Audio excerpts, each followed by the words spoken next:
Halo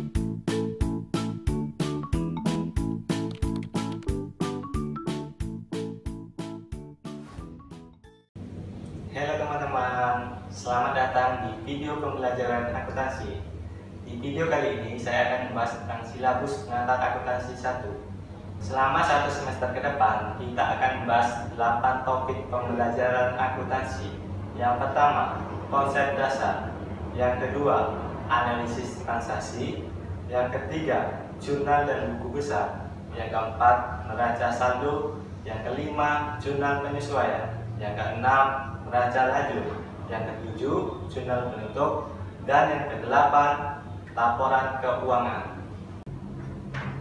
Jadi, 8 topik pembelajaran tadi akan dibagi menjadi 14 pertemuan, yang masing-masing 7 pertemuan sebelum UTS dan 7 pertemuan setelah UTS sampai UAS. Sebagai referensi belajar kalian selama satu semester ke depan, kita akan gunakan buku ini. Buku Dasar-Dasar Akuntansi karya Al Haryono Yusuf, jilid 1 edisi 7 tahun 2011. Bukunya seperti ini ya. Buat teman-teman, jangan merasa takut dan bingung untuk mempelajari pengantar akuntansi 1, karena kita akan membahas 8 topik pembelajaran tadi di video pembelajaran akuntansi. Sampai jumpa di video selanjutnya. Dadah!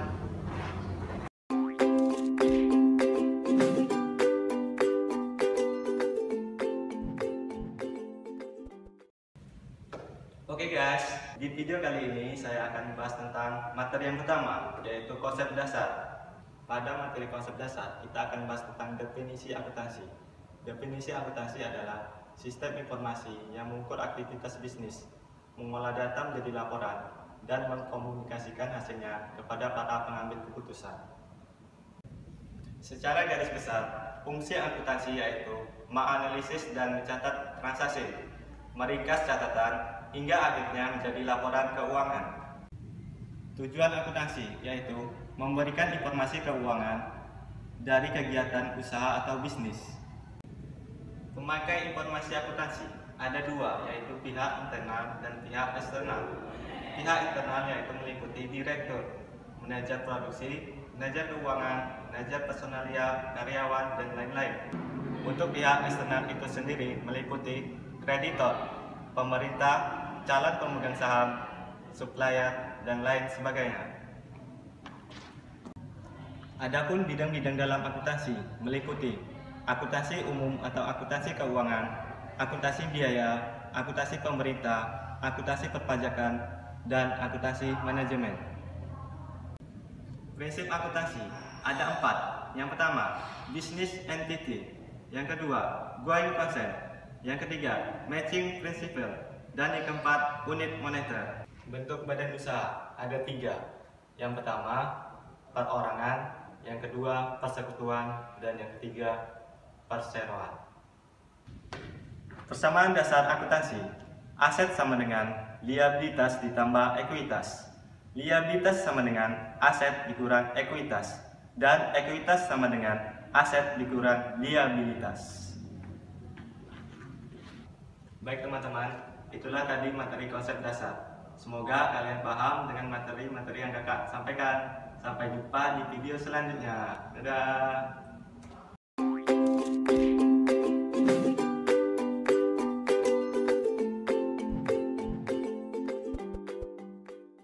Halo teman-teman, ketemu lagi dengan saya di video pembelajaran akuntansi. Di video kali ini kita akan membahas materi yang kedua, yaitu analisis transaksi. Penggolongan akun. Akun dibagi menjadi 2 golongan besar. Yang pertama, akun neraca atau akun kredit, yang terdiri dari akun aset, akun liabilitas, dan akun ekuitas. Yang kedua, akun nominal atau akun laba rugi, yang terdiri dari akun pendapatan dan akun beban. Jenis akun.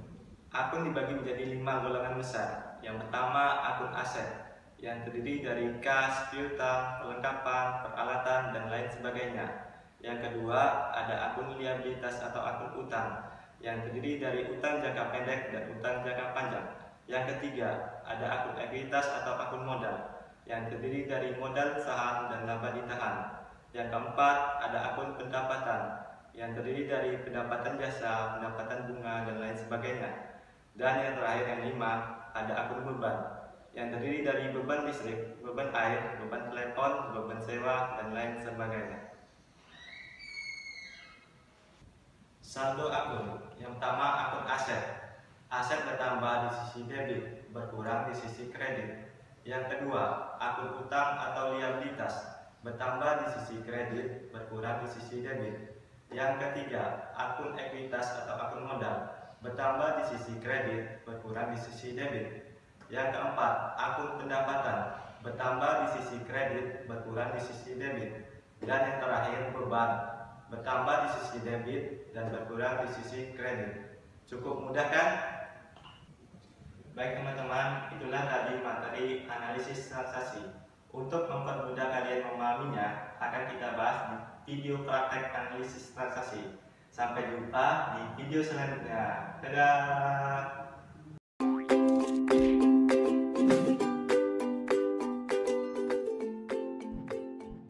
Sesuai dengan janji kakak kemarin, kakak akan menjelaskan tentang video analisis transaksi. Sebelumnya teman-teman masih ingat bukan 5 akun dalam akuntansi? Kalau belum, kakak akan jelaskan kembali. Yang pertama, aset. Yang kedua, ada utang. Yang ketiga, ada modal. Yang keempat, ada pendapatan. Dan yang terakhir, 5, ada beban.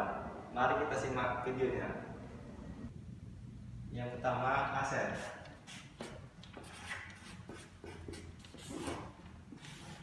Aset bertambah di sisi debit, berkurang di sisi kredit. Ini anggap saja ini debit, ini kredit saja ya. Debit, kredit. Yang kedua itu ada utang. Utang kalau bertambah di sisi kredit, berkurang di sisi debit. Yang selanjutnya itu modal. Modal atau ekuitas, bertambah di sisi kredit, berkurang di sisi debit. Yang keempat itu akun pendapatan, atau dalam bahasa Inggrisnya disebut revenue. Pendapatan bertambah di sisi kredit, berkurang di sisi debit. Dan yang terakhir yaitu beban atau expense. Beban bertambah di sisi debit, berkurang di sisi kredit. Nah, cukup mudah bukan? Selanjutnya kita akan membahas tentang saldo normal akun. Yang pertama, aset. Aset, saldo normalnya yaitu di debit atau yang ditambahkan ini ya. Yang kedua, utang. Utang saldo normalnya di kredit. Yang ketiga, modal atau ekuitas. Saldo normalnya di kredit. Yang keempat, pendapatan. Saldo normalnya sama di kredit. Dan yang terakhir, beban. Saldo normalnya di debit. Oke, kita harus kalian pahami ketika Anda menjurnal. Baik teman-teman, ada 9 kunci pokok teman-teman untuk pandai menjurnal. Akan kita bahas di sini. Yang pertama, aset bertambah dan liabilitas bertambah. A itu aset, L itu liabilitas, dan E itu ekuitas. Yang kedua, aset bertambah dan ekuitas bertambah. Yang ketiga, aset bertambah dan aset berkurang. Yang keempat, aset berkurang dan liabilitas berkurang. Yang kelima, liabilitas bertambah dan liabilitas berkurang. Yang keenam, liabilitas berkurang dan ekuitas bertambah.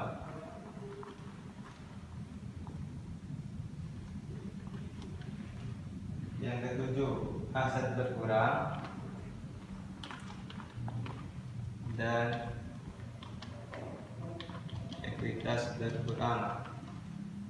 Yang kedelapan, liabilitas bertambah dan ekuitas berkurang. Dan yang terakhir, ekuitas bertambah dan ekuitas berkurang. Nah, itulah fungsi pokok teman-teman dalam berjurnal. Baiklah, itulah tadi materi tentang analisis transaksi. Sampai jumpa di video selanjutnya, yaitu video menjurnal. Dadah.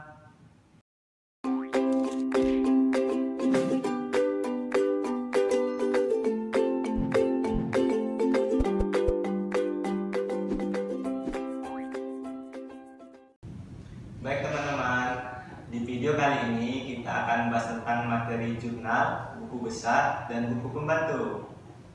Kak Usen, Iya Kak Mena. apa sih pengertian jurnal itu? Oke, jadi sebenarnya jurnal itu adalah alat untuk mencatat transaksi perusahaan yang dilakukan secara kronologis dengan menunjukkan akun yang didebit dan akun yang dikredit, beserta juga dengan nominal rupiahnya. Jadi jurnal itu adalah alat kan? Alat mencatat. Benar sekali Kak. Ya. Benar sekali. Kalau buku besar pengertiannya gimana Kak? Nah, jadi buku besar itu adalah proses pemindahan akun-akun yang terdapat dalam ayat jurnal yang telah dibuat ke dalam kolom sesuai dengan pengelompokan akunnya kan. Jadi setelah kita menjurnal, maka harus kita kelompokkan ke dalam akun kelompok yang sama. Misalnya aset Semua. Jadi kas. Jadi pada transaksi kita misalnya kas, ada kas debit, ada kas kredit. Nah, itu kita kelompokkan. Kita kumpulkan jadi satu, disebutlah namanya di akun buku besar. Peringkasan gitu kan? Iya, peringkasan. Untuk membuat jurnal itu sendiri apa sih Kak? Jadi jurnal menggambarkan akun-akun yang terdapat dalam suatu transaksi serta memberi gambaran secara kronologis. Kemudian jurnal dapat dipecah menjadi jurnal khusus yang dapat dikerjakan oleh beberapa orang dan memudahkan untuk menemukan kesalahan. Kak Usen, Iya. tadi kan Kakak bahas tentang manfaat jurnal. Iya. Nah, kalau manfaat buku besar Kakak masih ingat nggak? Ingat dong. Jadi buku besar itu digunakan untuk meringkas jurnal, kemudian menentukan saldo akhir dari setiap akun yang ada di jurnal agar memudahkan kita dalam proses penginputan data ke dalam neraca saldo. Gitu ya. Iya, jadi supaya dia mudah kita tahu saldo akhirnya untuk akun ini berapa. Jadi kita kas kas ya. 10 juta. Jadi kita mudah, jadi kan sudah totalin tuh kas dari debit, kredit, tahu saldonya 10 juta, lalu kita masukin deh ke dalam neraca saldo. Terima kasih buat Kak Usen yang telah menjelaskan tentang pengertian jurnal dan buku besar serta manfaatnya. Sama-sama kamu Jono. Jadi kali ini saya akan bahas tentang jenis-jenis jurnal. Secara garis besar Kak, jurnal itu menjadi dua. Ada jurnal umum, Benar. jurnal khusus yang Kakak bilang tadi. Iya benar sekali. Jadi jurnal umum itu adalah suatu jurnal yang digunakan untuk mencatat transaksi keuangan secara kronologis dan terperinci. Biasanya itu untuk perusahaan jasa Kak. Untuk jurnal khusus tersendiri itu ada 4 Kak. Ada jurnal khusus penerimaan kas, Benar. pengeluaran kas, Iya. jurnal penjualan, dan jurnal pembelian. Iya. Itu semuanya masing-masing punya fungsi dan tujuan yang berbeda Kak. Betul sekali. Selanjutnya kita akan bahas tentang bentuk jurnal. Nah, secara umum bentuk jurnal itu banyak Kak. Tapi yang kita bahas kali ini yaitu bentuk jurnal 2 kolom. Kenapa sih Kak kita sering menggunakan jurnal 2 kolom itu? Karena untuk sistem yang pertama kita belajar itu 2 kolom itu lebih sederhana Kak. Simpel berarti. Ya, mudah dipahami. Mudah dipahami. Nah, buat teman-teman penasaran kan bentuk jurnal 2 kolom? Nah, akan kita bahas di video selanjutnya. Untuk prosedur dalam buku besar itu apa sih Kak?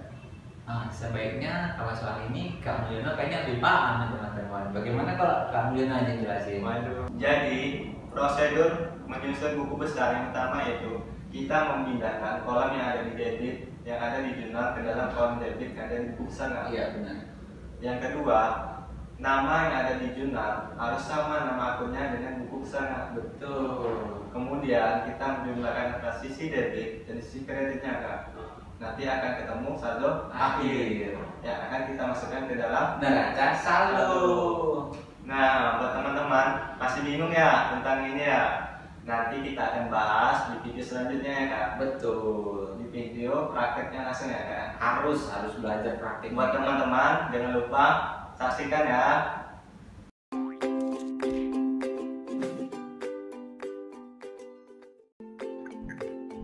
Halo teman-teman, bertemu lagi bersama kakak di video pembelajaran akuntansi.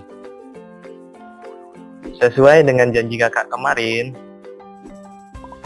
kakak akan membahas video tentang praktek menjurnal. Kali ini kakak ditemani siswa kakak. Dia akan menemani kakak dalam praktek menjurnal. Halo teman-teman, perkenalkan, nama saya Michael. Terima kasih Michael telah memperkenalkan diri. Yuk langsung kita ke pembahasan saja. Yuk kak, aku udah gak sabar nih, ingin belajar menjurnal. Ini adalah contoh jurnal 2 kolom seperti yang telah kakak jelasin di video materi jurnal. Iya kak, tapi Michael belum paham nih kak, pemakaian kolom dalam jurnal itu kak. Tenang Michael, kakak selalu bersamamu. Mari simak penjelasannya teman-teman. Yang pertama ada kolom tanggal yang digunakan untuk mencatat tanggal terjadinya transaksi. Yang kedua adalah kolom keterangan untuk mencatat nama akun yang didebit dan yang dikredit. Yang ketiga ada kolom rep untuk mencatat nomor akun yang didebit dan yang dikredit. Dan yang terakhir ada kolom jumlah untuk mencatat jumlah rupiah yang harus didebit dan dikredit. Wah, terima kasih kakak, saya jadi paham. Yuk kak, kita mulai belajar menjurnal. Yuk Michael, teman-teman pasti juga nggak sabar nih. Kamu bantuin kakak bacain soalnya ya. Oke Michael? Oke kak, langsung kita mulai saja ya teman-teman. Pada awal Oktober 2019, Tuan Bobby mendirikan perusahaan yang bernama PT RTM Store. Adapun transaksi selama bulan tersebut yaitu tanggal 1 Oktober, Tuan Bobby menyerahkan uang ke perusahaan sebesar 10 juta sebagai setoran modal saham. Gimana sih kak jurnalnya? Karena Bobby menyetorkan uang ke perusahaan, artinya aset kita akan bertambah dalam bentuk kas sebesar 10 juta dicatat di sisi debit. Di sisi lain, modal kita bertambah sebesar 10 juta yang dicatat di sisi kredit. Begitu ya kak. Kalau tanggal 2 Oktober, PT RTM Store membeli aktiva tetap sebesar 50 juta secara tunai.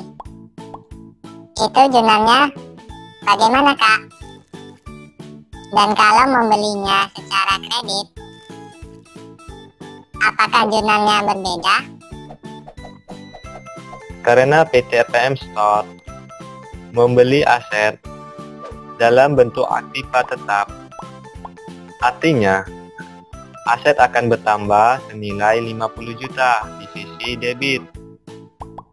Di sisi lain, aset kita juga berkurang dalam bentuk kas sebesar 50 juta di sisi kredit. Kasus yang kedua, karena membeli aset dalam bentuk aktiva tetap, artinya aset akan bertambah senilai 50 juta di sisi debit.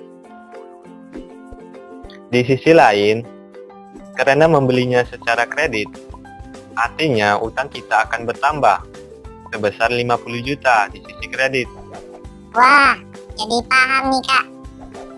Kalau tanggal 5 Oktober, PT RPM Store memperoleh kredit usaha dari bank sebesar 40 juta. Pada tanggal 25 Oktober, PT RPM Store membayar separuh dari utangnya. Dan tanggal 30 Oktober, PT RPM Store melunasi utangnya. Itu jenangnya bagaimana Kak? Karena PT RPM Store menerima kredit usaha dari bank, artinya aset kita bertambah dalam bentuk kas senilai 40 juta di sisi debit. Di sisi lain, utang kita akan bertambah sebesar 40 juta di sisi kredit. Kasus yang kedua, karena PT RPM Store membayar utang setengah, maka utang PT RPM Store terhadap bank akan berkurang sebesar 20 juta di sisi debit. Di sisi lain, karena membayarnya dengan uang kas, artinya aset kita berkurang dalam bentuk kas sebesar 20 juta di sisi kredit. Kasus yang ketiga, karena PT RPM Store membayar lunas sisa utangnya, maka utang PT RPM Store terhadap bank akan berkurang sebesar 20 juta di sisi debit.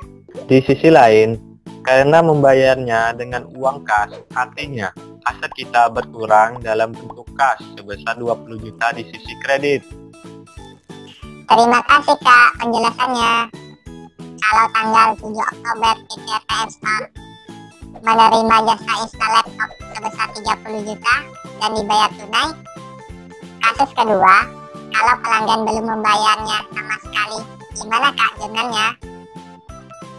Karena PT RPM Store memberikan jasa kepada pelanggan dan mendapatkan imbalan berupa kas, artinya aset kita bertambah dalam bentuk kas senilai 30 juta di sisi debit. Di sisi lain, pendapatan kita akan bertambah sebesar 30 juta di sisi kredit.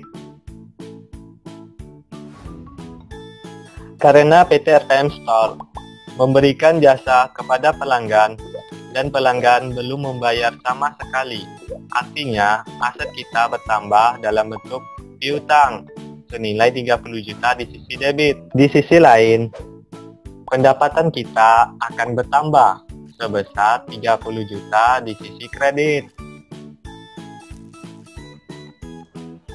Mantap Kak penjelasannya.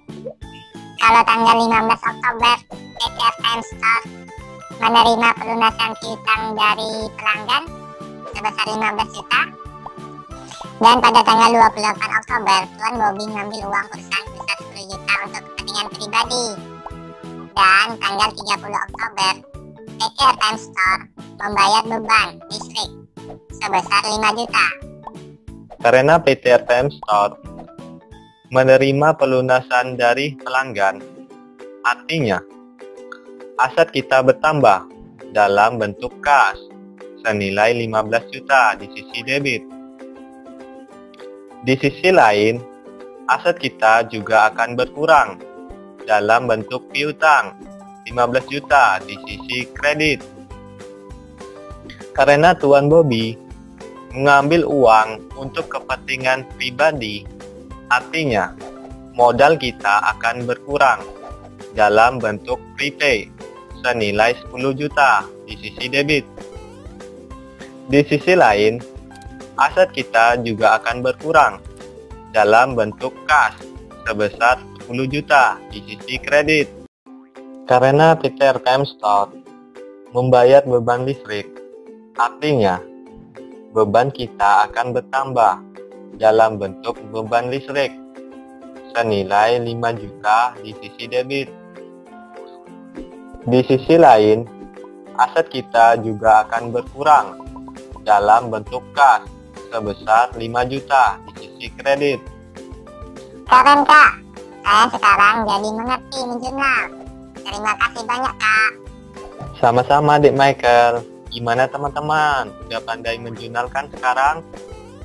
Sekian video menjurnal dari kakak. Sampai jumpa di video kakak selanjutnya.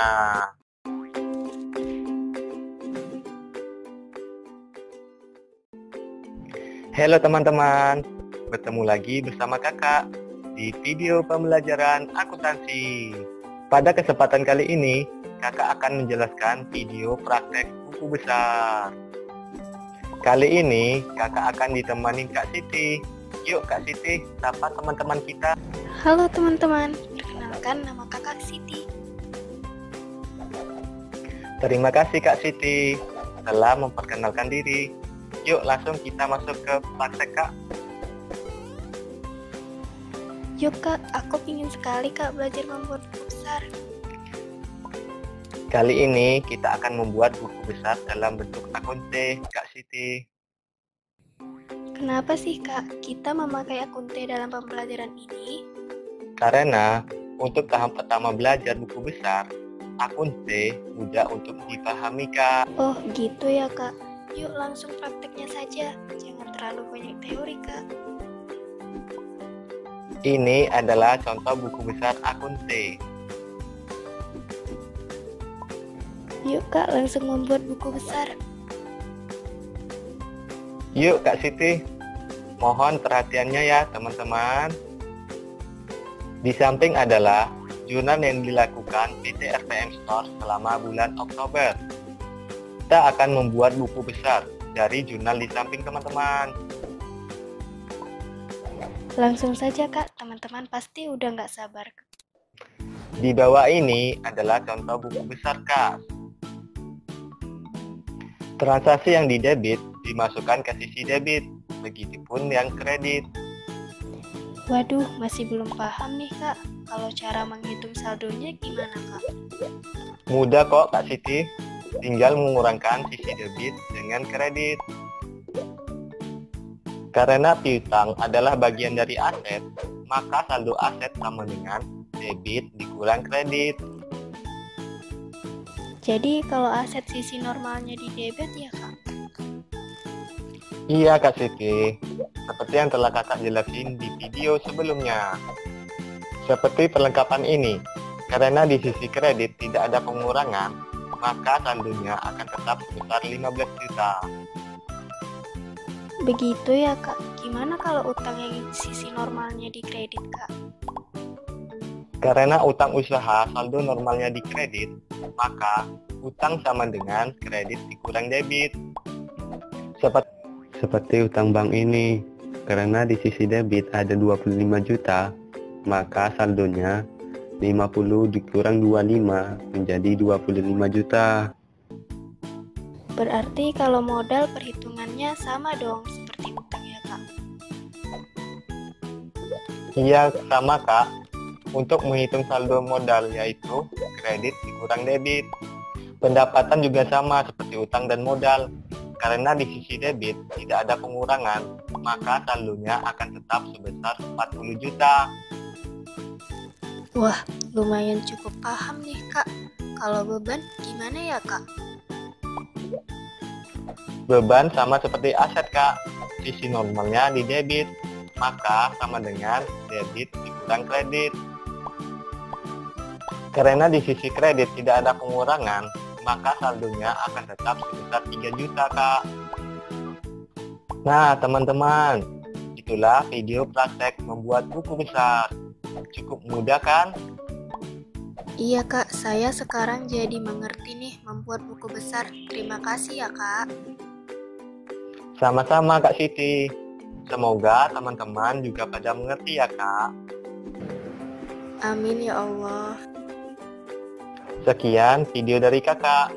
Sampai jumpa di video kakak selanjutnya.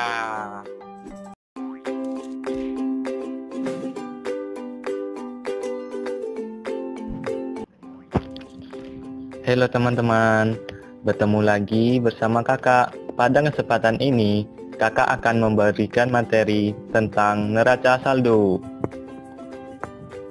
Apa sih neraca saldo itu? Neraca saldo adalah suatu daftar tentang saldo dari seluruh rekening yang ada dalam buku besar pada suatu saat tertentu. Terus, apa sih tujuan neraca saldo itu? Untuk menguji kesamaan debit dan kredit di dalam buku besar dan merupakan ringkasan dari buku besar, sehingga mempermudah penyusunan laporan keuangan. Kesalahan yang tidak berpengaruh terhadap keseimbangan debit kredit. Yang pertama, adanya transaksi yang tidak dicatat dalam buku besar. Yang kedua, terdapat kesalahan dalam jumlah rupiah yang dicatat dalam buku besar. Yang ketiga, adanya pendapatan atau pengkreditan ke dalam rekening yang salah. Yang keempat, adanya kesalahan yang saling menutup. Fungsi neraca saldo. Yang pertama, fungsi persiapan. Yang kedua, fungsi pencatatan. Yang ketiga, fungsi koreksi. Dan yang terakhir, fungsi monitoring. Apa sih manfaat neraca saldo? Yang pertama, untuk memberikan informasi yang valid untuk menyusun laporan keuangan. Yang kedua, untuk menguji keseimbangan jumlah debit dan kredit yang ada dalam buku besar. Dan yang terakhir, sebagai ringkasan dari akun-akun pada buku besar. Penyebab kesalahan dalam neraca saldo. 1. Salah dalam penyusunan neraca saldo. 2. Salah dalam menentukan saldo rekening. 3. Salah mencatat transaksi dalam buku besar. Sekian materi dari kakak. Untuk memahami lebih lanjut, akan kakak bahas di video praktek neraca saldo.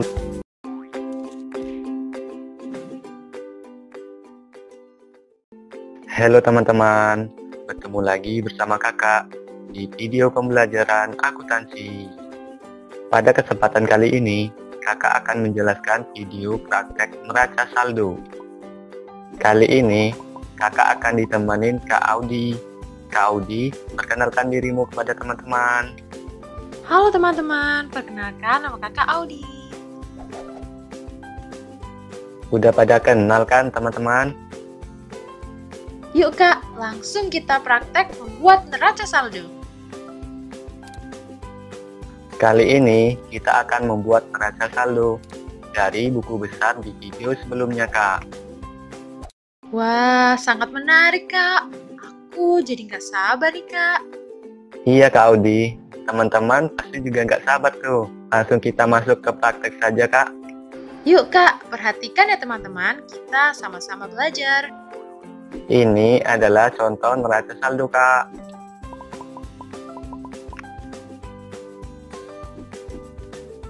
Yuk kak, langsung membuat neraca saldo.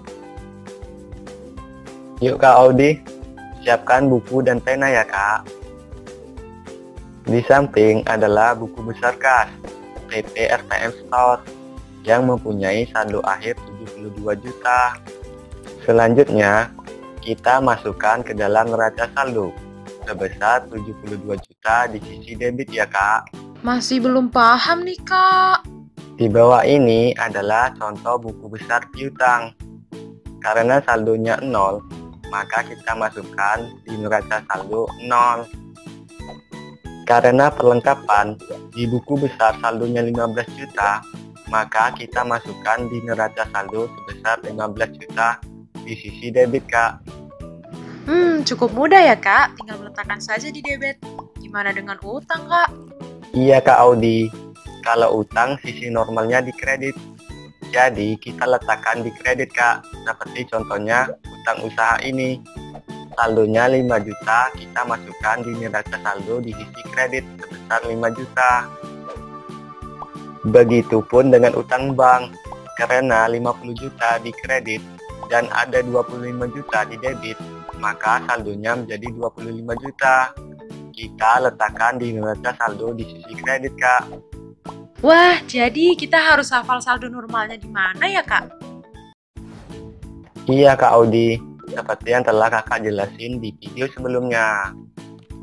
Seperti modal ini, karena sisi normalnya di kredit, maka kita masukkan di neraca saldo di sisi kredit sebesar 20 juta. Begitu ya Kak. Kalau pendapatan dan beban, gimana Kak?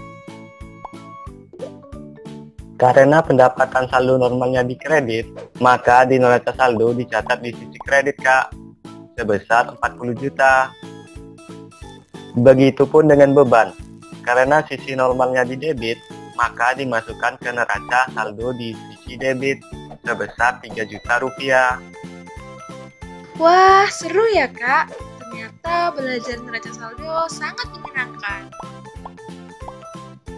Iya Kak Odi, untuk mengecek kebenaran neraca saldo kita, maka lihat kesamaan antara sisi debit dan sisi kredit Kak. Kita bisa lihat sisi debit dan sisi kredit saldonya sama, yaitu sebesar 90 juta. Terima kasih ya Kak atas penjelasannya. Saya sekarang jadi bisa membuat neraca saldo. Sama-sama Kak Audi, semoga teman-teman juga pada paham. Sampai jumpa di video kakak selanjutnya. Bye-bye.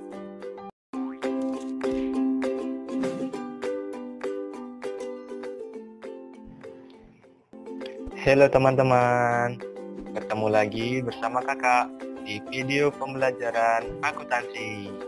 Kali ini kakak akan memberikan materi tentang jurnal penyesuaian. Ada yang tahu pengertian jurnal penyesuaian? Pasti belum pada tahu kan teman-teman?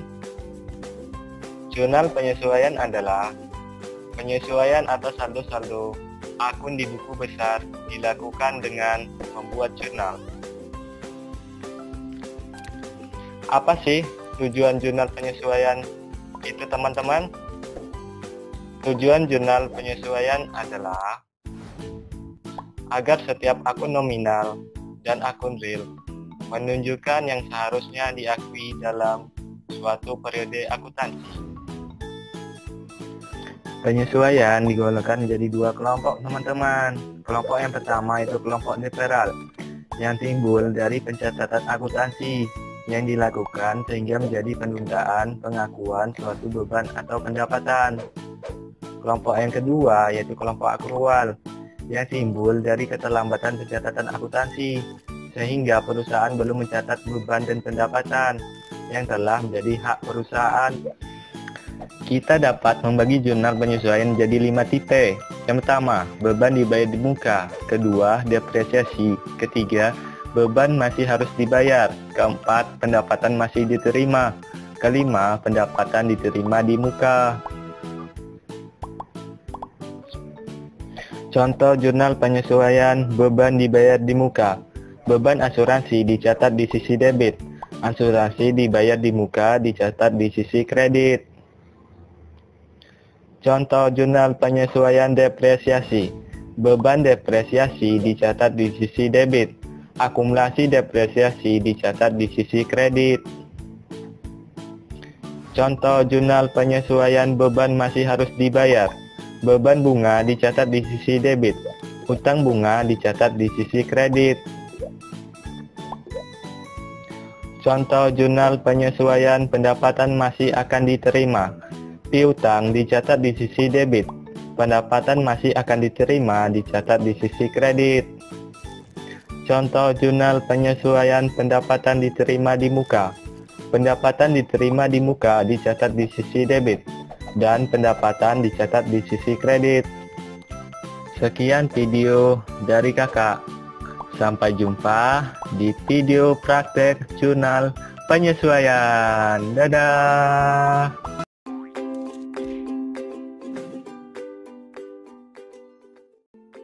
Halo teman-teman, bertemu lagi bersama kakak di video pembelajaran akuntansi.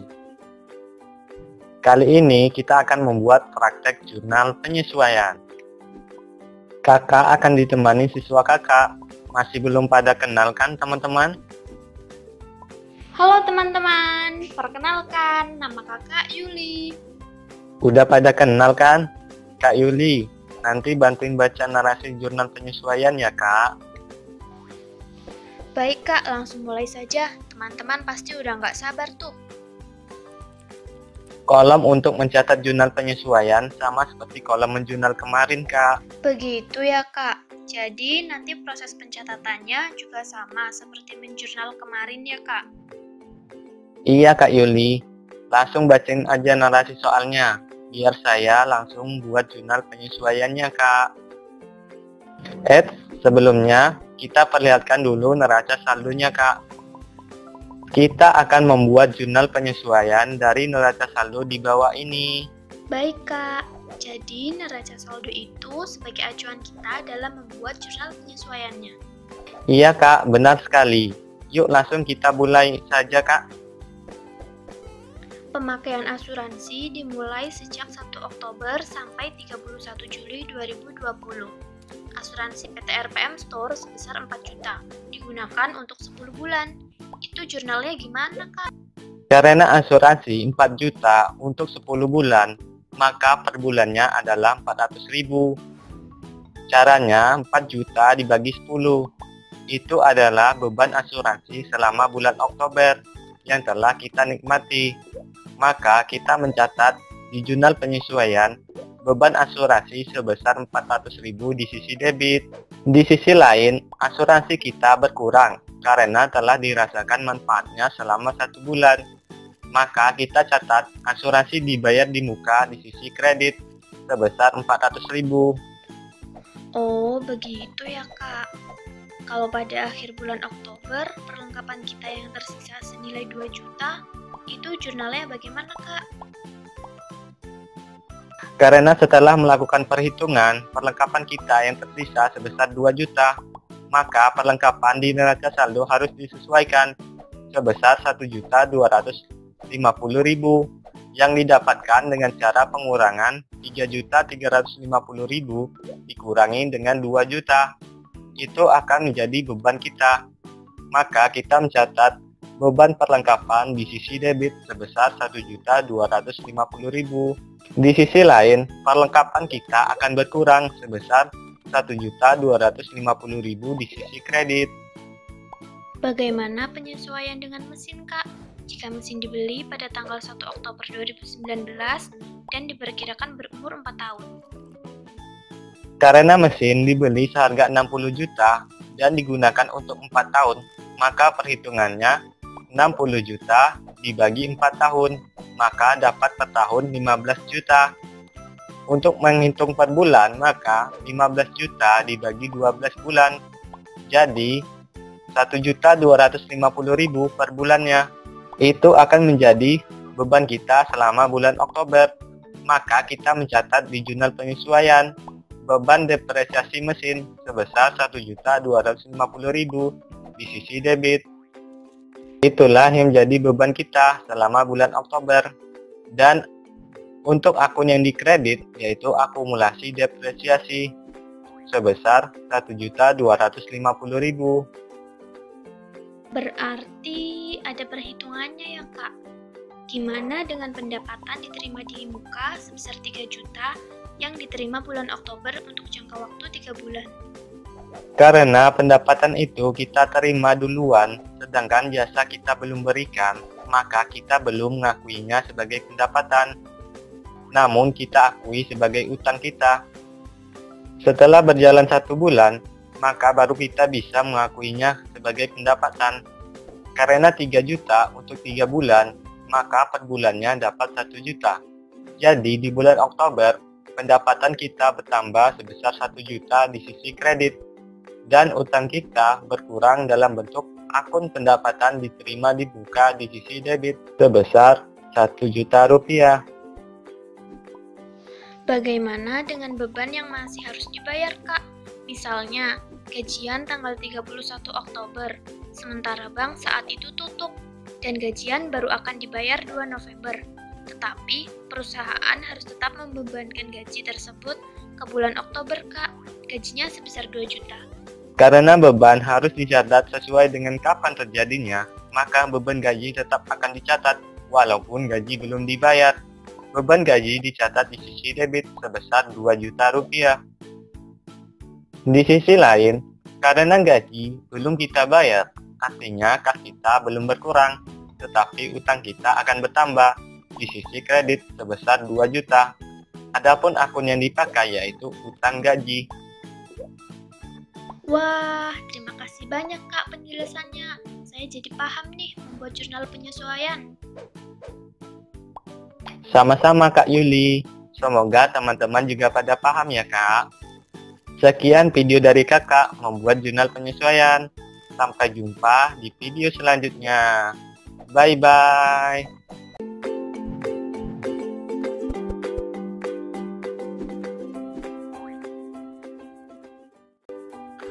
Halo teman-teman, bertemu lagi bersama Kakak di video pembelajaran akuntansi. Pada kesempatan kali ini, kita akan membahas materi tentang neraca lajur. Yuk perhatikan teman-teman, agar kalian bisa memahami neraca lajur. Apa sih Kak pengertian neraca lajur itu? Neraca lajur adalah suatu kertas yang mempunyai kolom-kolom atau berlajur yang dirancang untuk menghimpun semua data akuntansi pada saat perusahaan akan menyusun laporan keuangan. Jadi nggak sabar nih Kak buat belajar neraca lajur lebih mendalam lagi. Pasti teman-teman juga penasaran. Siapkan buku dan pena ya teman-teman. Baik Kak, aku mau nanya nih Kak, tujuan neraca lajur itu apa sih Kak? Adapun tujuan neraca lajur yaitu yang pertama, mempermudah penyusunan laporan keuangan. Yang kedua, menggolongkan dan meringkas informasi dari neraca saldo dan penyesuaian. Dan yang ketiga, mempermudah menemukan kesalahan dalam jurnal penyesuaian. Wah, gitu ya Kak. Gimana sih kalau bentuk neraca lajur itu? Ini adalah bentuk dari neraca lajur teman-teman. Apa aja sih Kak isi dari kolom keterangan, neraca saldo, penyesuaian, dan lain-lainnya itu Kak? Kolom keterangan berisi nama-nama akun. Kolom neraca saldo berisi saldo akun dari buku besar. Kolom penyesuaian berisi akun-akun yang mengalami penyesuaian. Dan kolom neraca saldo setelah disesuaikan berisi nominal akun yang telah disesuaikan. Terus kalau isi kolom laporan laba rugi dan kolom neraca apa aja Kak? Kolom laporan laba rugi berisi akun nominal, yaitu akun pendapatan dan beban, untuk menemukan berapa laba atau rugi. Kolom neraca untuk berisi akun real, seperti aset, utang, dan modal, yang menunjukkan posisi keuangan perusahaan. Jadi semuanya punya fungsi masing-masing ya Kak? Nah, kalau prosedur penyesuaian neraca lajur gimana Kak?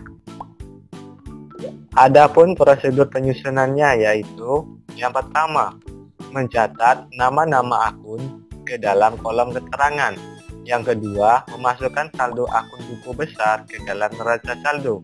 Yang ketiga, memasukkan ayat-ayat jurnal penyesuaian ke kolom penyesuaian. Yang keempat, mengisi kolom-kolom neraca saldo setelah disesuaikan. Yang kelima, memindahkan ke kolom laporan laba rugi dan neraca. Dan yang terakhir, memastikan jumlah kolom debit dan kredit semuanya seimbang atau sama. Masih sedikit paham nih Kak, sepertinya saya perlu mengikuti prakteknya Kak agar saya jauh lebih paham. Jangan sedih Kak, nanti kita akan kupas semuanya di video praktek neraca lajur. Baik Kak, aku udah nggak sedih lagi nih, aku jadi tambah semangat untuk belajar membuat neraca lajur Kak. Sekian materi neraca lajur dari Kakak, sampai jumpa di video praktek membuat neraca lajur. Bye-bye.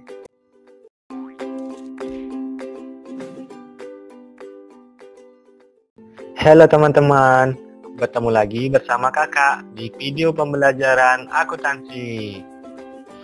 Kali ini kita akan membuat praktek neraca lajur. Kita akan membuat neraca lajur dari jurnal penyesuaian di video sebelumnya.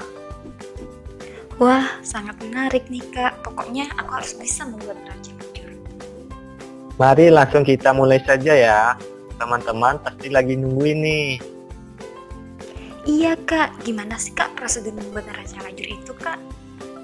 Pertama, kita memasukkan saldo akun buku besar ke dalam kolom neraca saldo, seperti pada gambar berikut ini. Selanjutnya, kita masukin jurnal penyesuaian ke dalam neraca lajur. Ini adalah jurnal penyesuaian PT RPM Store pada bulan Oktober 2019. Bagaimana dengan akun yang belum ada, Kak? Seperti beban asuransi, beban depresiasi, dan lain-lain. Tinggal kita buatkan akun baru saja, seperti berikut ini. Barulah kita masukin saldonya sesuai dengan nominal yang ada di jurnal penyesuaian, seperti gambar berikut ini. Jadi, dari jurnal penyesuaian tinggal dimasukkan saja sesuai dengan posisinya ya, Kak. Selanjutnya, kalau mengisi kolom neraca saldo setelah disesuaikan gimana, Kak? Tinggal menambah dan mengurangkan saja. Misalnya, aset sisi normalnya di debit. Berarti kalau di penyesuaian di sisi debit, berarti menambah. Dan kalau di sisi kredit, berarti berkurang. Ini contohnya teman-teman. Misalnya, perlengkapan di neraca saldo di debit 3.250.000, sedangkan di penyesuaian di kredit 1.250.000, berarti dikurangkan. Dan menjadi saldo di neraca saldo setelah penyesuaian di sisi debit sebesar 2 juta ya, Kak? Iya, benar sekali. Teman-teman masih pada bingung ya? Kita masuk yang akun utang dan seterusnya ya. Ini contohnya teman-teman. Itu kok pendapatan diterima di muka bisa menjadi 2 juta dan pendapatan jasa bisa menjadi 41 juta, Kak. Karena saldo normal pendapatan diterima di muka di sisi kredit. Begitupun dengan pendapatan jasa. Jadi kalau 3 juta di sisi kredit dan ada 1 juta di sisi debit, maka saldonya menjadi 2 juta di sisi kredit. Begitupun dengan pendapatan jasa.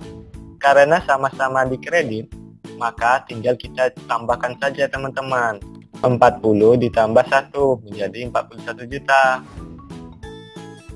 Begitu ya, Kak. Kalau kolom laporan laba rugi mengisinya bagaimana, Kak? Kolom laporan laba rugi kita isi dengan akun nominal saja, seperti akun pendapatan dan beban. Seperti contoh berikut ini.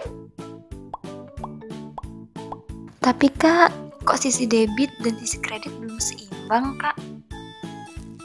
Karena kita belum mencatat berapa laba atau rugi. Jika laba dimasukkan di sisi debit, jika rugi di sisi kredit. Cara menghitungnya, pendapatan dikurangkan dengan beban. 41 juta dikurang 9,4 juta sama dengan 31,6 juta. Itu adalah laba kita teman-teman. Ini contohnya teman-teman. Karena laba kita masukkan di sisi debit. Cukup mudah ya, Kak. Tinggal memindahkan akun nominal dan menentukan apakah laba atau rugi. Gimana dengan kolom neraca, Kak? Kebalikan dari kolom laba rugi, kolom neraca berisi akun real, seperti akun aset, utang, dan modal ya teman-teman. Seperti contohnya di bawah ini. Begitu ya, Kak. Kenapa sih, Kak, laba bersih dimasukkan di sisi kredit dalam neraca? Karena laba itu akan mengakibatkan modal kita bertambah. Kan modal bertambah di sisi kredit. Kalau misalkan rugi, baru kita letakkan di sisi debit teman-teman. Wah, seru juga ya, Kak, membuat neraca lajur. Aku sekarang jadi bisa nih, Kak. Makasih banyak ya, Kak, atas penjelasannya. Iya, sama-sama. Gimana teman-teman? Udah pandai membuat neraca lajur kan sekarang? Sampai jumpa di video kakak selanjutnya. Bye-bye.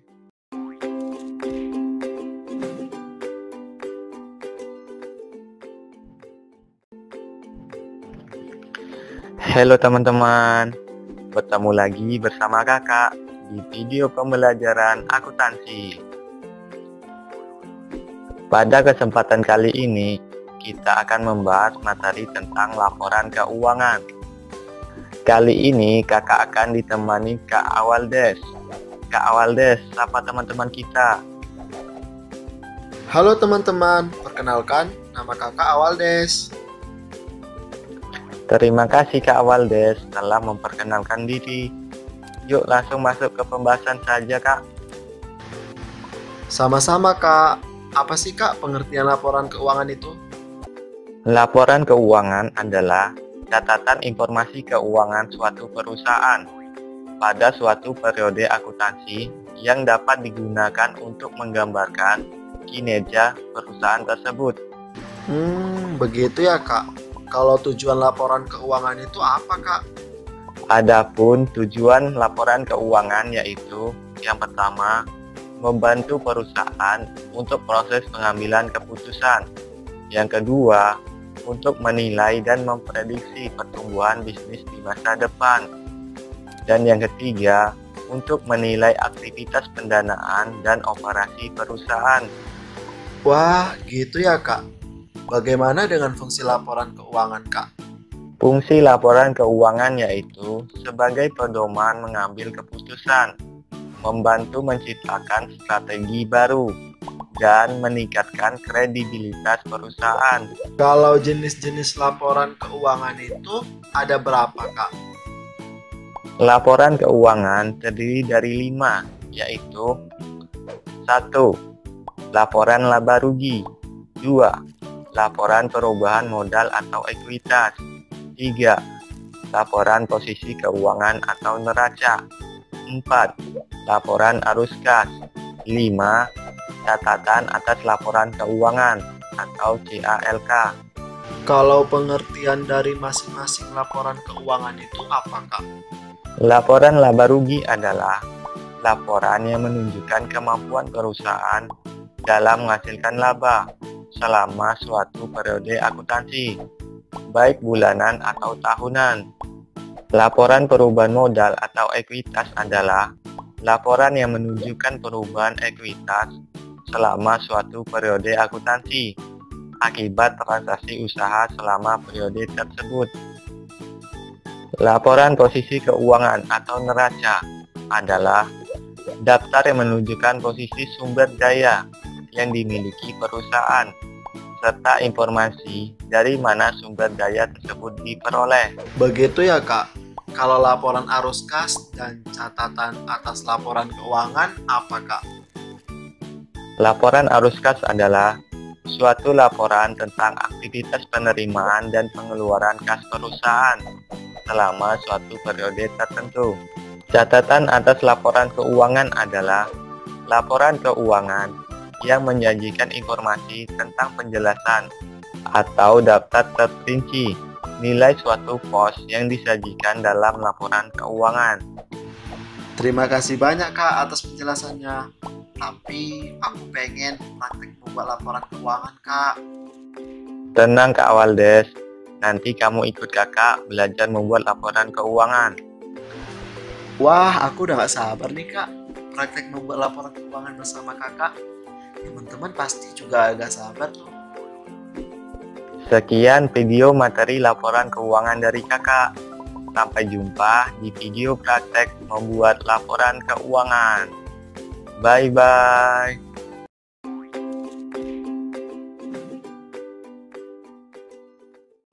Halo teman-teman, bertemu lagi bersama kakak di video pembelajaran akuntansi.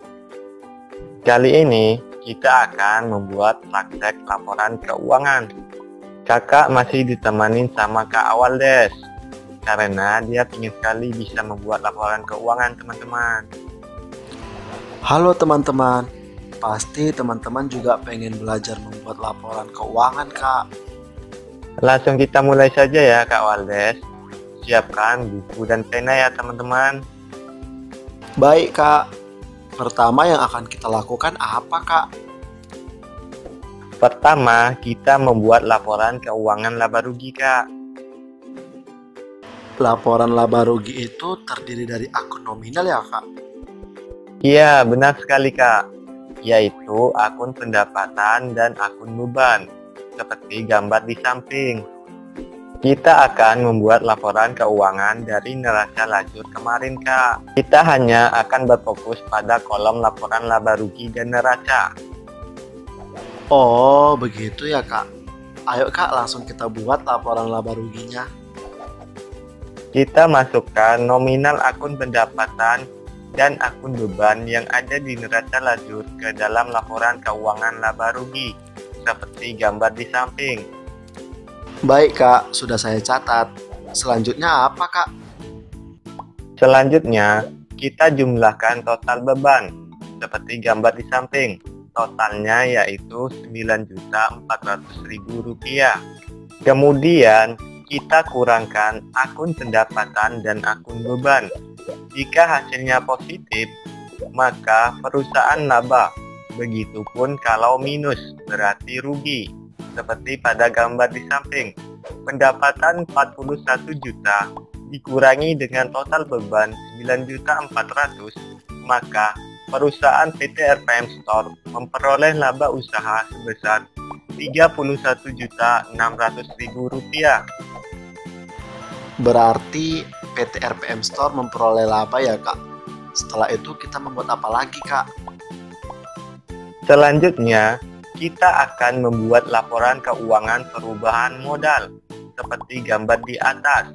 Pertama, kita masukkan modal awal, kemudian memasukkan laba usaha dari laporan laba rugi yang kita buat tadi teman-teman. Seperti modal awal adalah 40 juta, laba usaha 31.600.000. Selanjutnya, kita masukkan berapa prepaid atau dividen yang kita keluarkan selama bulan Oktober, yaitu sebesar Rp2 juta.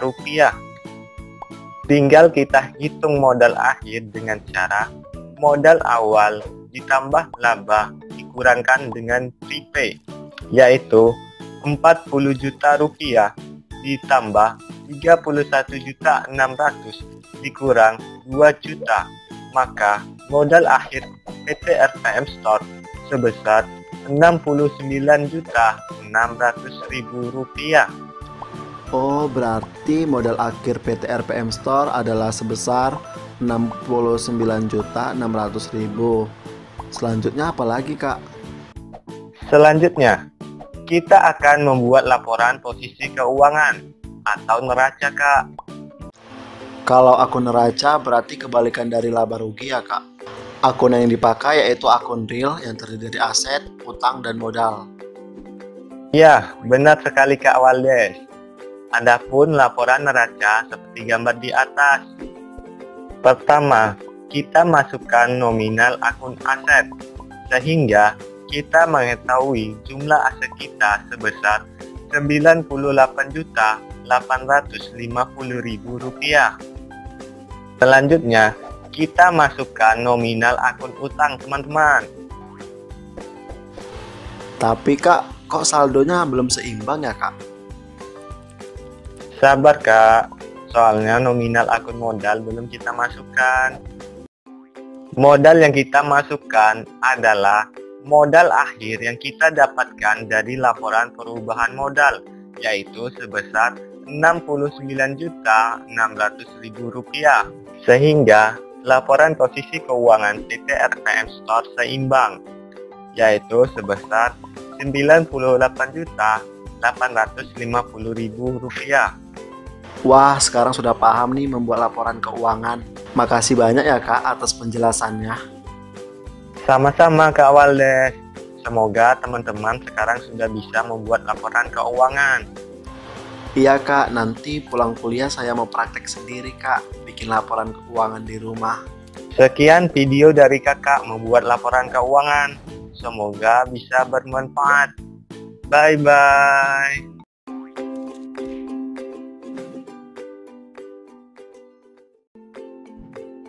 Halo teman-teman, ketemu lagi bersama kakak di video pembelajaran akuntansi. Kita akan belajar materi jurnal penutup. Kali ini kakak akan ditemanin Kak Rohmi. Halo teman-teman, nama Kak Rohmi. Aku pengen sekali Kak belajar jurnal penutup. Pengertian jurnal penutup itu apa sih Kak? Jurnal penutup adalah jurnal yang dibuat untuk memindahkan saldo-saldo akun nominal dan prepay. Akun nominal itu apa aja, Kak? Pasti teman-teman udah pada lupa tuh, Kak. Akun nominal itu terdiri dari akun pendapatan dan beban, Kak. Udah pada ingat kan teman-teman? Kalau tujuan jurnal penutup itu apa sih, Kak? Tujuannya adalah untuk menutup saldo yang terdapat dalam akun nominal. Kemudian, agar saldo akun modal menunjukkan jumlah yang sesuai dengan keadaan pada akhir periode. Saldo normal akun pendapatan kan di kredit, Kak. Kalau ditutup diletakkan di debit ya, Kak. Terus, akun yang digunakan untuk menutup itu apa, Kak? Dalam melakukan penutupan buku, kita menggunakan akun sementara, yaitu akun ikhtisar laba rugi. Akun ini hanya digunakan dalam penutupan buku pada akhir periode. Wah, begitu ya, Kak. Cara menutup akun-akun itu gimana sih, Kak? Aku belum paham nih, Kak. Pertama, kita menutup akun pendapatan dengan memindahkan saldonya ke akun ikhtisar laba rugi. Kalau jurnalnya gimana, Kak? Jurnalnya yaitu pendapatan di sisi debit dan ikhtisar laba rugi di sisi kredit. Jadi, nilai pendapatannya 0 ya, Kak. Terus, akun beban gimana, Kak? Sama seperti pendapatan, kita menutup akun beban dengan memindahkan saldonya ke akun ikhtisar laba rugi. Jurnalnya yaitu ikhtisar laba rugi di sisi debit dan beban di sisi kredit. Kalau menutup akun ikhtisar laba rugi, caranya gimana, Kak? Akun ikhtisar laba rugi ditutup dengan cara memindahkan saldonya ke dalam akun modal. Jurnalnya gimana, Kak? Bisa ada dua kemungkinan, Kak. Yang pertama, ikhtisar laba rugi di sisi debit dan modal di sisi kredit. Dan yang kedua, modal di sisi debit dan ikhtisar laba rugi di sisi kredit.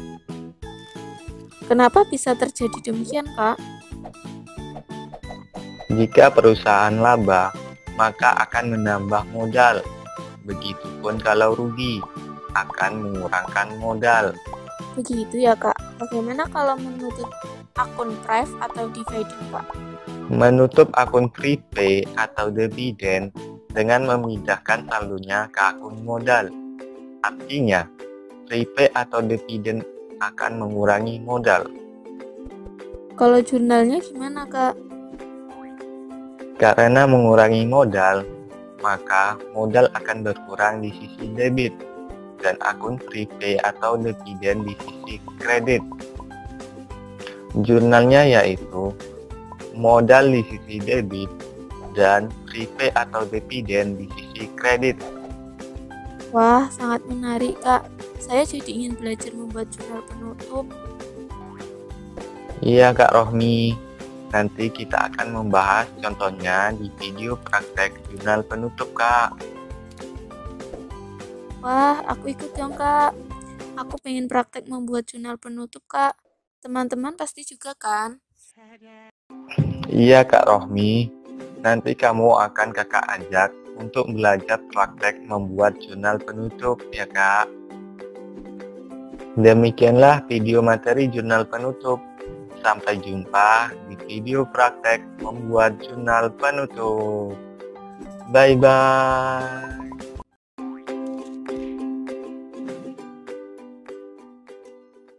Halo teman-teman, bertemu lagi bersama kakak di video pembelajaran akuntansi. Kali ini kita akan membuat praktek jurnal penutup. Kita membuat jurnal penutup dari neraca lajur di video sebelumnya. Hai teman-teman, yuk kita sama-sama belajar membuat jurnal penutup. Mari langsung kita mulai saja ya, Kak Rohmi. Ini adalah neraca lajur PT RPM Store. Adapun yang kita fokuskan yaitu kolom laporan laba rugi saja ya teman-teman. Karena jurnal penutup hanya akan menutup saldo akun nominal, yaitu pendapatan dan beban, serta akun prepay atau dividen. Begitu ya Kak. Kolom jurnal penutup apakah sama seperti jurnal kemarin Kakak? Sama kok Kak, seperti yang ada pada gambar di samping. Kita akan membuat jurnal penutupnya ya teman-teman. Baik Kak, pertama yang akan kita tutup apa Kak? Pertama, kita akan menutup akun pendapatan dengan cara mendebit akun pendapatan dan mengkreditkan akun ikhtisar laba rugi, sehingga akun pendapatan nilainya menjadi 0. Dapat kita lihat di buku besar, akun pendapatan nilainya menjadi 0, seperti gambar di samping. Wah, begitu ya Kak. Kalau menutup akun beban bagaimana Kak? Sama seperti pendapatan, karena saldo normal beban di debit. Jika kita ingin menutupnya, maka saldo akun beban kita letakkan di sisi kredit dan di sisi debit akun ikhtisar laba rugi. Jadi semua akun beban akan 0. Seperti contohnya akun beban listrik ini. Begitu Kak. Langkah selanjutnya kita menutup akun apa lagi Kak? Selanjutnya, kita akan menutup akun ikhtisar laba rugi ke dalam akun modal.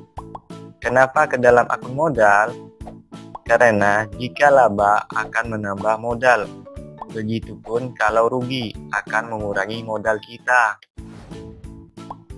Karena pendapatan lebih besar daripada beban, artinya perusahaan mengalami laba sebesar 41 juta dikurang 9,4 juta menjadi 31,6 juta, dan ini akan menambah modal sehingga ikhtisar laba rugi di sisi debit. Terus bagaimana kalau dalam keadaan rugi? Maka jurnalnya tinggal dibalik saja menjadi modal di sisi debit, ikhtisar laba rugi di sisi kredit. Begitu ya Kak, berarti saldo akun ikhtisar laba rugi sekarang udah menjadi 0 ya Kak? Benar sekali Kak, seperti bisa dilihat pada buku besar di samping Kak. Sudah mulai paham nih Kak, kalau menutup akun pref atau dividen gimana Kak?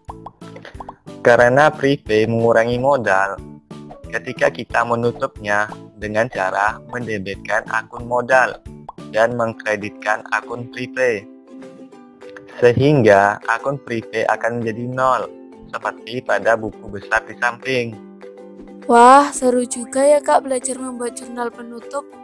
Aku sekarang jadi bisa nih Kak. Makasih ya Kak atas penjelasannya. Iya, sama-sama. Gimana teman-teman? Udah pandai membuat jurnal penutup kan sekarang? Sampai jumpa di video kakak selanjutnya. Bye-bye.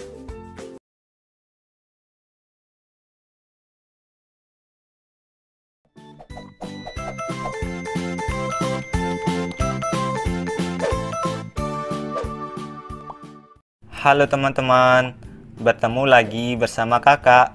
Pada kesempatan ini, kakak akan memberikan materi penjelasan laporan arus kas.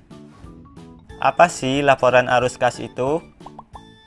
Laporan arus kas adalah laporan tentang aktivitas penerimaan dan pengeluaran kas perusahaan selama suatu periode tertentu, beserta penjelasan tentang sumber-sumber penerimaan dan pengeluaran kas tersebut.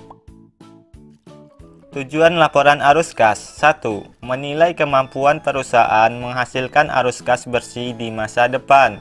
2. Menilai perusahaan memenuhi kewajibannya. 3. Menilai alasan perbedaan antara laba bersih dan penerimaan kas, kapasitas operasi memenuhi kewajiban. 4. Menilai pengaruh posisi keuangan dari transaksi di investasi dan pendanaan kas. Ada 3 komponen laporan arus kas yang didasarkan pada 3 aktivitas laporan arus kas, yaitu 1. Arus kas dari kegiatan operasi. 2. Arus kas dari kegiatan investasi. 3. Arus kas dari kegiatan pendanaan atau keuangan.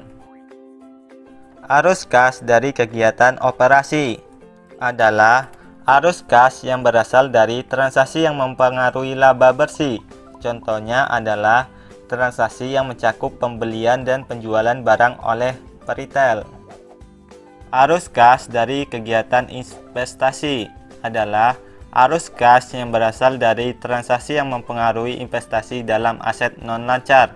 Misalnya adalah transaksi yang mencakup penjualan dan pembelian aset tetap seperti peralatan dan gedung. Arus kas dari kegiatan pendanaan adalah arus kas yang berasal dari transaksi yang mempengaruhi utang dan ekuitas perusahaan. Misalnya adalah transaksi yang mencakup penerbitan atau penghentian surat berharga ekuitas dan utang. Ada 2 pencatatan laporan arus kas. Yang pertama, metode langsung. Yang kedua, metode tidak langsung. Metode langsung adalah metode penyusunan laporan arus kas, di mana dirinci aliran arus kas dari aktivitas-aktivitas operasi dan aliran kas keluar dari aktivitas-aktivitas operasi. Metode tidak langsung adalah metode penyusunan laporan arus kas, di mana dibuat rekonsiliasi antara laba yang dilaporkan dengan aliran kas, dimulai dengan laba bersih usaha, dan mengubahnya menjadi arus kas bersih dari aktivitas operasi. Berikut ini adalah contoh laporan arus kas metode langsung. Dapat kita lihat ada kegiatan arus kas masuk dan arus kas keluar, yaitu dari kegiatan operasi, kegiatan investasi, dan kegiatan keuangan. Berikut ini adalah contoh laporan arus kas metode tidak langsung. Dapat kita lihat perbedaannya dari kegiatan operasi, sedangkan dari kegiatan investasi dan kegiatan keuangan itu sama. Demikian penjelasan singkat laporan arus kas. Untuk pembahasan lebih lanjut akan kita kupas di praktek membuat laporan arus kas. Sampai jumpa di video praktek membuat laporan arus kas. Bye-bye.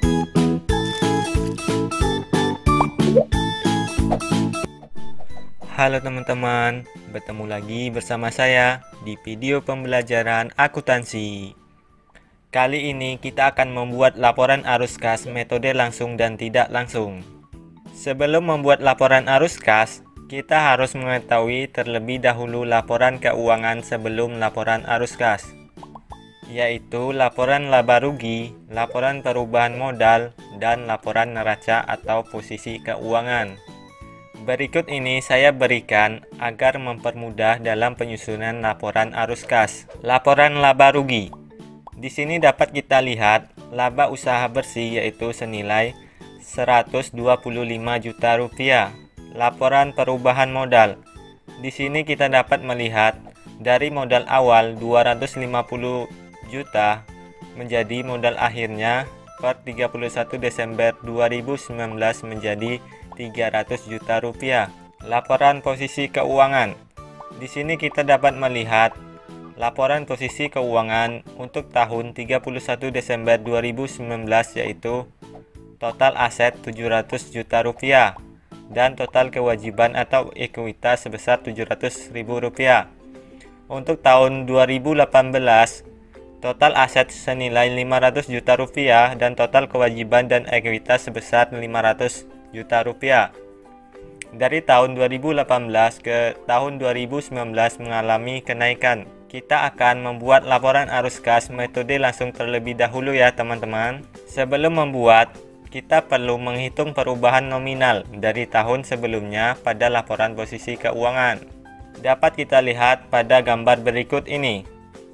Untuk kas, itu mengalami kenaikan dari tahun 2018 ke tahun 2019 sebesar 115 juta rupiah. Untuk piutang naik sebesar 25 juta rupiah. Untuk aset tetap naik sebesar Rp75 juta. Untuk akumulasi penyusutan aset tetap naik sebesar Rp15 juta. Untuk utang usaha naik sebesar Rp50 juta. Obligasi naik sebesar Rp100 juta. Dan modal saham naik sebesar Rp50 juta. Ada kata kunci dalam penyusunan laporan arus kas. Yang pertama, aset. Aset jika naik di dalam laporan arus kas dikurangi, jika turun di dalam laporan arus kas ditambah. Sebaliknya, kewajiban dan ekuitas jika naik ditambah, jika turun dikurangi. Langsung kita buat saja ya teman-teman. Untuk metode laporan arus kas, metode langsung, kita dapat lihat dari arus kas dari aktivitas operasi. Ada yang pertama yaitu kas yang diterima. Kas yang diterima sebesar Rp475 juta didapatkan dari pendapatan dikurangi dengan kenaikan piutang, yaitu Rp500 juta dikurangi dengan Rp25 juta. Untuk kas yang dibayarkan didapatkan dengan total beban dikurangi dengan utang dikurangi dengan penyusutan, yaitu Rp350 juta dikurangi dengan Rp50 juta dikurangi dengan Rp15 juta, yang menjadi Rp285 juta.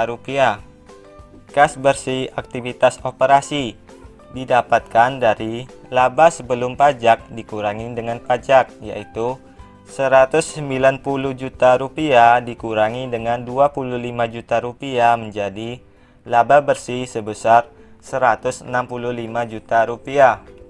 Arus kas dari aktivitas investasi, yaitu pembelian tanah sebesar Rp75 juta. Ini akan mengurangi kas kita karena kita membeli aktiva tetap, otomatis kas kita akan berkurang. Arus kas dari aktivitas keuangan atau pendanaan ada dua, yaitu kenaikan obligasi dan dividen tunai. Untuk kenaikan obligasi itu akan menambah kas sebesar Rp100 juta dan dividen Rp75 juta akan mengurangi kas. Jadi, kas bersih dari kegiatan keuangan yaitu Rp100 juta dikurangi dengan Rp75 juta menjadi Rp25 juta.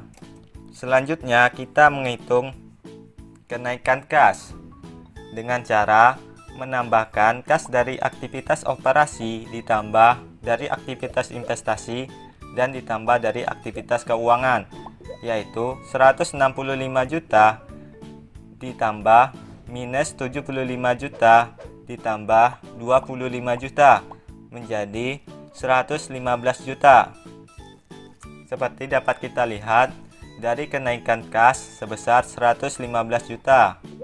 Selanjutnya kita menghitung kas pada 31 Desember 2019 dengan cara menjumlahkan antara kenaikan kas dan kas pada 31 Desember 2018, yaitu Rp115 juta ditambah Rp225 juta menjadi kas pada 31 Desember 2019 Rp330 juta. Nah, itu teman-teman untuk laporan arus kas metode langsung. Selanjutnya kita akan membuat laporan arus kas metode tidak langsung. Pertama, kita mencatat laba bersih sebesar Rp125 juta yang kita dapatkan dari laporan laba rugi. Selanjutnya, kita melakukan penyesuaian terhadap akun aset maupun utang. Yang pertama yaitu kenaikan piutang usaha sebesar Rp25 juta. Nah, ini akan berlaku pada hukum kita yang pertama. Jika aset naik, maka dikurangi. Jika aset turun, maka ditambah. Karena piutang naik, maka kita mengurangkannya, teman-teman. Selanjutnya, utang usaha naik sebesar Rp50 juta. Karena naik, maka kita akan menambahkan. Karena ini jenis utang, bukan jenis aset. Selanjutnya, beban penyusutan atau akumulasi penyusutan aset tetap sebesar Rp15 juta. Ini karena akun kontra dari aset, maka jika ini naik maka ditambah, jika turun maka dikurangi. Selanjutnya kita akan menjumlahkan total penyesuaian dengan cara piutang naik ditambah utang naik ditambah dengan akumulasi penyusutan naik, yaitu minus 25 juta ditambah 50 juta ditambah 15 juta menjadi 40 juta rupiah. Selanjutnya kita akan menghitung kas bersih aktivitas operasi, yaitu laba bersih ditambah dengan total penyesuaian tadi teman-teman, yaitu 125 juta ditambah dengan 40 juta rupiah menjadi 165 juta rupiah. Untuk aktivitas investasi dan keuangan antara metode langsung dan metode tidak langsung itu sama teman-teman. Nah, ini adalah laporan arus kas untuk metode tidak langsung. Jadi, untuk menghitung kenaikan kas, kita dapat menjumlahkan antara kas bersih dari aktivitas operasi ditambah dari aktivitas investasi ditambah dengan dari aktivitas keuangan. Jadi kenaikan kas sebesar 115 juta. Selanjutnya kita menjumlahkan antara kenaikan kas dan kas pada 31 Desember 2018. Maka akan kita temukan kas pada 31 Desember 2019 sebesar 330 juta rupiah. Untuk melihat perbedaan aktivitas operasi bisa kita lihat berikut ini. Metode langsung versus metode tidak langsung. Dapat kita lihat perbedaan antara arus kas dari aktivitas operasi antara metode langsung dan metode tidak langsung. Tetapi hasil akhirnya kas bersih dari aktivitas operasi itu sama, yaitu sebesar 165 juta rupiah. Namun hanya caranya saja yang berbeda teman-teman. Sekian video dari kakak, semoga video yang saya buat bisa bermanfaat. Sampai jumpa di video saya selanjutnya. Bye bye.